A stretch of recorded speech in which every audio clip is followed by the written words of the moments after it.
അറിഞ്ഞുകൊണ്ടല്ലെങ്കിലും നിന്റെ ജീവിതം നശിപ്പിച്ചവനാണ് ഞാൻ. ഇപ്പോ എന്റെ ജീവൻ രക്ഷിക്കാൻ നീ തന്നെ വേണ്ടി വന്നു.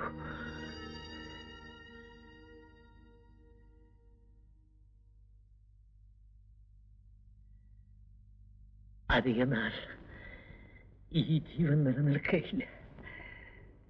എന്റെ നാളുകൾ എണ്ണപ്പെട്ടതാണ്. വേണ്ട, ഡോക്ടറല്ലേ വിളിക്കാൻ പോകുന്നത്. അവരുടെ കയ്യിൽ എനിക്ക് തരാൻ മരുന്നുകളൊന്നുമില്ല, ഉപദേശങ്ങളേ ഉള്ളൂ. മദ്യം വിഷമാണ്, കുടിക്കരുത് എന്ന്. മരവിച്ച ഈ ചുറ്റുപാടിൽ നിന്നും സ്വയം രക്ഷപ്പെടാൻ എനിക്ക് കുടിക്കാതെ വയ്യ.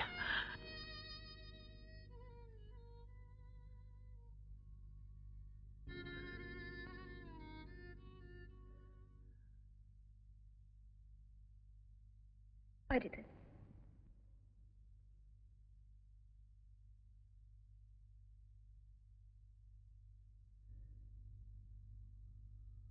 നിന്നെ ഞാൻ അനുസരിക്കാം. പകരം എന്റെ ഒരു അപേക്ഷ നീ സ്വീകരിക്കുമെങ്കിൽ ഒരിക്കലും എന്നെ വിട്ടു പോകില്ലെന്ന് നീ വാക്ക് തരണം.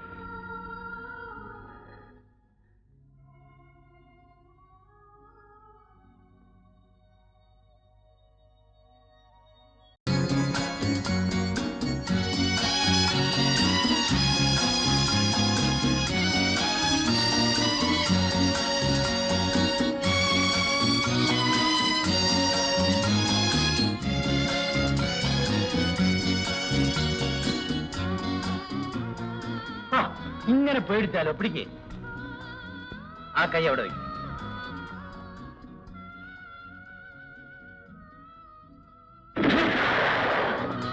Very good, very good, very good. എന്തിനാണ് ഇതെന്നെ കാണിക്കുന്നത്? മരിച്ചുപോയ എന്റെ ഭാര്യയുടെ ആഭരണങ്ങളാണ് ഇതൊക്കെ. ഇന്നു മുതൽ നീ ഇതണിയണം. എനിക്കിത് ചേരില്ലല്ലോ. ചേർന്ന് കാണാൻ ഞാൻ ആഗ്രഹിക്കുന്നു. അതിനു മുമ്പ് എനിക്ക് എന്റെ മകളുടെ സമ്മതം വാങ്ങണം.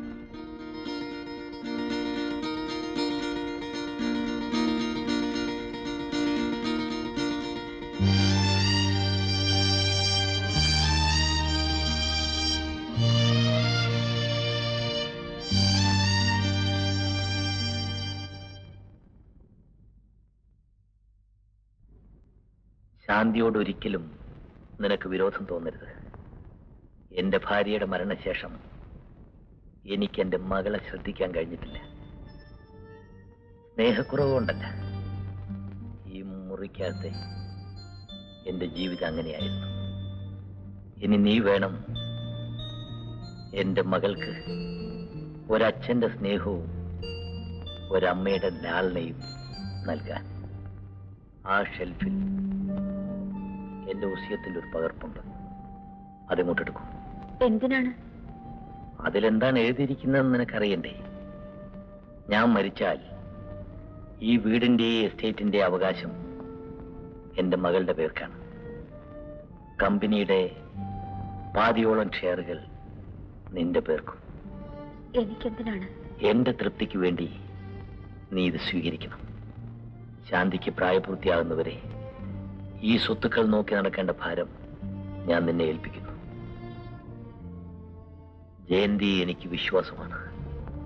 എന്നാലും നീ എനിക്ക് ഉറപ്പ് തരൂ, എന്റെ മകളെ ഒരിക്കലും ദ്രോഹിക്കുകയില്ലെന്നും അവളെ നീ ഒരു അമ്മയെപ്പോലെ സ്നേഹിക്കുമെന്നും സത്യം ചെയ്ത് പറയൂ. നിങ്ങൾ സങ്കടപ്പെടരുത്. ശാന്തി എന്റെ മകളാണ്. അദ്ദേഹത്തിന്റെ മരണം പെട്ടെന്നായിരുന്നു.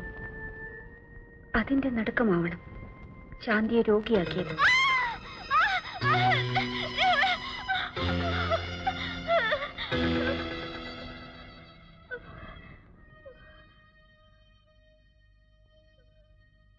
ഡോക്ടർ, ശാന്തിക്ക് ഒരു സമാധാനം കാണുന്നില്ലല്ലോ.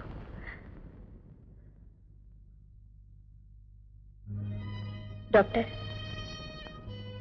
എന്റെ മോളുടെ അസുഖം മാറ്റിയെടുക്കാൻ എത്ര പണം ചെലവാക്കാനും എവിടെ കൊണ്ടുപോകാനും ഞാൻ തയ്യാറാണ്. പണം ചിലവാക്കിയതുകൊണ്ട് മാത്രം മാറ്റിയെടുക്കാവുന്ന ഒരു രോഗമല്ലത്. പിന്നെ നിങ്ങൾക്ക് എന്നെ വിശ്വാസമില്ലെങ്കിൽ മറ്റൊരു സൈക്കാട്രിസ്റ്റിനെ പോയി കാണും. നോനോ, ഡോക്ടർ എന്നെ തെറ്റിദ്ധരിക്കരുത്. ഞാൻ എന്റെ വിഷമം കൊണ്ട് അങ്ങനെ പറഞ്ഞതാണ്. I can understand you. എന്റെ നിഗമനത്തിൽ സ്കിസോഫേനിയ എന്ന മാനസിക രോഗമാണ്. ഭയമാണ് കാരണം. പെട്ടെന്ന് വൈൽഡായെന്ന് വരും. മറ്റുള്ളവരെ ഉപദ്രവിക്കാനുള്ള വാസന പോലെ തന്നെ സ്വയം നശിപ്പിക്കാനുള്ള പ്രേരണയും ഈ രോഗികൾ കാണും. ഡോക്ടർ പറയുന്നത് ശാന്തിയെ പുറത്തേക്കെങ്ങും അയക്കരുത്. അവൾ സ്വന്തം ജീവൻ തന്നെ അപകടപ്പെടുത്തിയെന്ന് വരും. സൂക്ഷിക്കണം.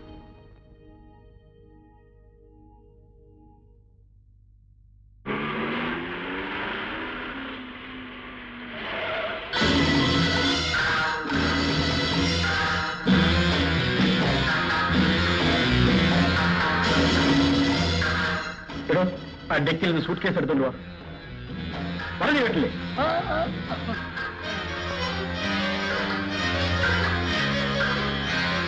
എന്നെ പ്രതീക്ഷിച്ചില്ലല്ലേ?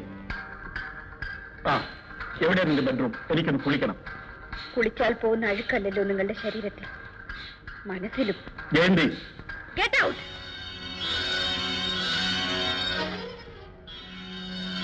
ഹലോ രാജഗോപാൽ, വരൂ. ഞങ്ങൾ തമ്മിൽ ചെറിയൊരു സൗന്ദര്യ പിണക്കം. അന്ന് പോയതിൽ പിന്നെ ഞാൻ ഇതുവരെ ഒന്ന് അന്വേഷിച്ചില്ലല്ലോ. അതിന്റെ പരിഭവമാണ്. അല്ല, വീരയനോ? പഴയ താപ്പാന്മാരെല്ലാം ഉണ്ടല്ലോ. സംശയിക്കണ്ട.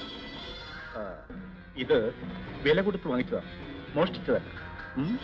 ആ മിസ്റ്റർ രാജഗോപാൽ, നിങ്ങൾ എപ്പോഴും പഴയ തസ്തികയിൽ തന്നെയല്ലേ? അതെ.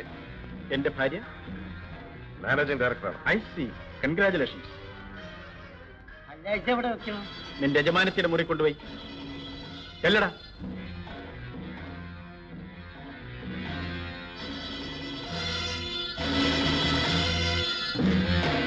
ആ മിസ്റ്റർ രാജഗോപാൽ, നിങ്ങൾ MD-യെ എന്റെ ഭാര്യയെ കാണാൻ വന്നതല്ലേ? അധികം താമസിക്കരുത്. ഞങ്ങൾ ഭാര്യ ഭർത്തക്കന്മാർ വളരെ കാലത്തിന് ശേഷം കാണുകയാണ്. പലതും സംസാരിക്കാനുണ്ട്. I hope you understand.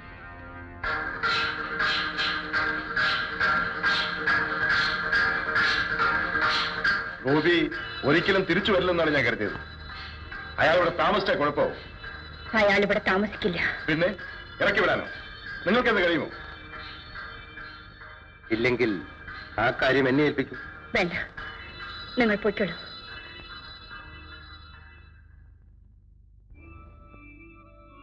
എടാ, ബ്രാൻഡിയോ വിസ്കിയോ ഉണ്ടെങ്കിൽ എടുത്തോണ്ട് വാ. ആ, നീ വന്നോ? രാജഗോപാൽ ബുദ്ധിയുള്ളവനാ. എന്താണ് നോക്കിയിരിക്കുന്നത്? പറയുകയില്ലേ? പോ.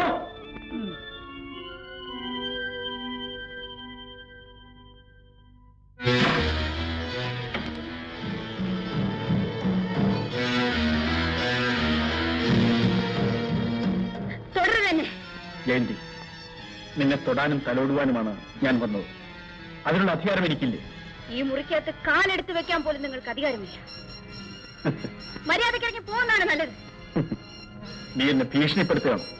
അതോ നിന്റെ ഇന്നത്തെ പദവിയോടൊപ്പം ഇവിടെ കഴിയാനുള്ള യോഗ്യത എനിക്കില്ലെന്നാണ്? നിങ്ങളുടെ യോഗ്യതനെ ഓർമ്മപ്പെടുത്തരുത്. നീ ഓർക്കണം, എന്റെ സഹായമില്ലായിരുന്നെങ്കിൽ നിനക്ക് ഈ ഐശ്വര്യങ്ങൾ നേടിയെടുക്കാൻ കഴിയുമായിരുന്നു. ഐശ്വര്യം? ഒരു ഭാര്യയുടെ ഐശ്വര്യം അവളുടെ ഭർത്താവാണ്. ആ ഭർത്താവാണ് ഞാൻ, നിന്റെ കഴുത്തിൽ താലി കെട്ടിയ പുരുഷൻ. അദ്ദേഹം എന്നെ മരിച്ചു. എന്നിട്ട് ഞാൻ ഈ താലി അഴിച്ചു മാറ്റാത്തത് എന്തുകൊണ്ടാണെന്നോ?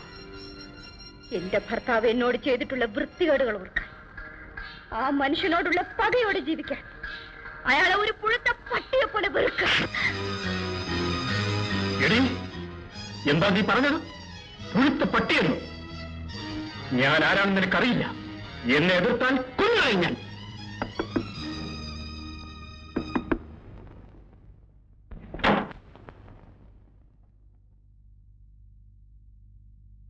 വെക്കിവിടെ. എടാ, എന്നാൽ എന്തുണ്ട്? ഇറച്ചിയോ മീനോ? ഇവിടെ ഒന്നും ഇരിപ്പില്ല. പോയി വാങ്ങിച്ചോണ്ട് വാ. പെട്ടെന്ന് വേണം, ഞാൻ കുളിച്ചു വരുമ്പോഴേക്കും.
എന്നെ പേടിപ്പിക്കാനാണോ നീ തോക്കെടുത്തത്?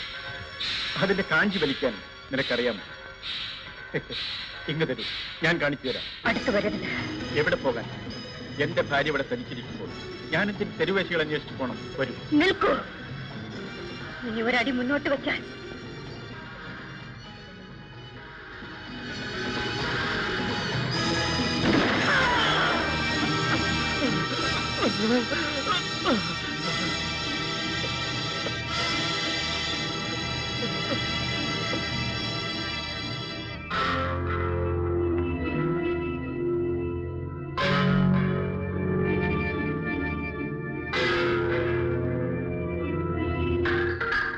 ആ തോക്കിങ്ങ തരൂ.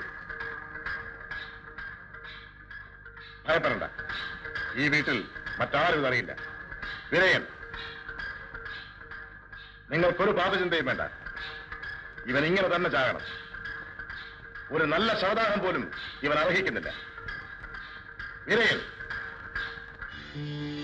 മണ്ണോ തീയോ വെള്ളമോ ഏതായാലും ഇരുട്ടത്തെ അടക്കം ചെയ്യാനൊക്കും.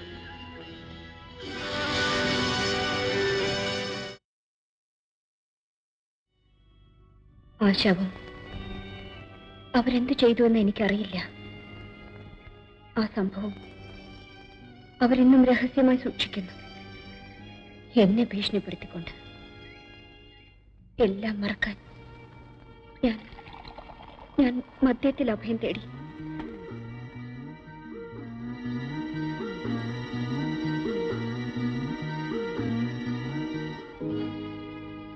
നിയമത്തിന്റെ മുമ്പിൽ ഞാൻ കുറ്റവാളിയാണ്. അതിന്റെ ശിക്ഷ എത്ര വലുതായാലും ഞാൻ അനുഭവിക്കേണ്ടവളാണ്. എങ്കിലേ എനിക്ക് മനസമാധാനം കിട്ടുള്ളൂ. ഇതുവരെ ശാന്തിയുടെ രക്ഷയെ ഓർത്ത് മാത്രം രാജഗോപാലന്റെയും വീരന്റെയും ഭീഷണിക്ക് ഞാൻ വഴങ്ങി. ഇനി അതിന്റെ ആവശ്യമില്ല. രമണി, ശാന്തിയുടെ രോഗം മാറ്റിയെടുത്തത് നീയാണ്. എനിക്കറിയാം, നിന്നെ കൂടാതെ അവൾക്ക് ജീവിക്കാൻ കഴിയില്ല. ഞാനതിന് ഒരിക്കലും തടസ്സമാവില്ല രമണി. ശ്രീദേവി കുഞ്ഞമ്മയെ കൊല ചെയ്തത് നീയല്ലെന്ന് ഞാൻ അവളെ ബോധ്യപ്പെടുത്തും. അതിന്റെ തെളിവുകൾ എന്റെ കയ്യിലുണ്ട്. തെളിവുകൾ? അതെ, ശ്രീദേവി കുഞ്ഞമ്മയെ കൊല ചെയ്തത് അവളുടെ ഭർത്താവാണ്. അയാൾ പോലീസിൽ കീഴടങ്ങി കുറ്റം സമ്മതിച്ചു. ആ വാർത്ത പത്രത്തിലുണ്ടായിരുന്നു. ഞാനത് ഒളിച്ചു വെച്ചു. നീ എന്നെ വിട്ട് പോകുമോ എന്നുള്ള ഭയം കൊണ്ട് ഞാനങ്ങനെ ചെയ്തു പോയി. എല്ലാം തുറന്നു പറയാനാണ് എസ്റ്റേറ്റിലേക്ക് പുറപ്പെട്ടത്.